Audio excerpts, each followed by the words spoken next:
Hello সবাইকে, welcome আজকের ভিডিওতে। দিনটা ছিল ঈদের 3 নাম্বার দিন, আর আমরা যেতেছিলাম শাকিব খানের নতুন মুভি রকস্টার দেখতে। যদিও শাকিব খানের এই মুভিটা ঈদের পরের দিনে আমাদের দেখার কথা ছিল, কিন্তু এই মুভিটা নিয়ে অনেক রকমের ব্যাড রিভিউর কারণে আমরা চিন্তা করতেছিলাম যাবো কিনা যাবো না। ফাইনালি হঠাৎ করে ঈদের 3 নাম্বার দিন আমরা এই ডিসিশনটা নিয়েছি, মুভিটা যেমনই হোক না কেন আমরা মুভিটা দেখবো। এন্ড ফাইনালি আমরা যাইতেছি যমুনাতে। সিঙ্গেল স্ক্রিনে শাকিব খানের দুইটা মুভি দেখা হয়েছে, আমার বরবাদ ও তাণ্ডব। দুটো মুভি কিন্তু সুপার হিট হয়েছিল। আর আজকে আমরা যমুনা ব্লকবাস্টার মাল্টিপ্লেক্সে শাকিব খানের মুভি দেখতে যাইতেছি। এর আগে যমুনা ব্লকবাস্টার বেস্ট কয়েকটা মুভি আমরা দেখছি, কিন্তু এখন পর্যন্ত এখানে শাকিব খান মুভি দেখা হয় নাই। মুভিটা আপনি কোথায় গিয়ে দেখতেছেন সেটা কখনো বড় কথা হইতে পারে না, বড় কথা এইটা হলো মুভিটা কত ভালো হইল আর কতটুকু ভালোভাবে আপনি দেখতে পাইতেছেন। তো এখানে আসতে গিয়ে আমাদের একটু লেট হয়ে গেছিল, যার কারণে আমরা 4টা বিশেষ শোটা নিতে পারিনি, আমরা 7টা 15 শোটা নিয়ে নিই। আর জনপথে আমাদের টিকিট পড়ছিল 500 টাকা করে। তো রকস্টার নিয়ে একটু কথা বলি, আদৌ আমাদের 500 টাকা উসুল হইলো কিনা সেটা নিয়ে একটু কথা বলি। আমি কিন্তু মুভিটা দেখা অবস্থা কোনো রকমের ভিডিও ক্লিপ করি না, কারণ আমি এটা অবশ্যই চাই না আমাদের দেশে মুভি কোনো রকমের পাইরেসির শিকার হোক। তো রকস্টার এই মুভিটাকে নিয়ে অনেকে রিভিউ দিছে, মুভিটার গল্প নাকি অতটা স্ট্রং হয় না।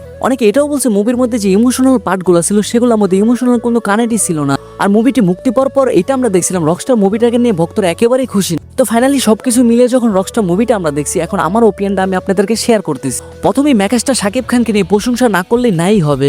একটা অভিনেতা তার অভিনয় স্কিলকে কত ভাবে চেন ঘুরাইতে পারে সেটা বাংলাদেশি সিনেমা ইন্ডাস্ট্রির মধ্যে শাকিব খানকে না দেখলে বুঝাই যাইব।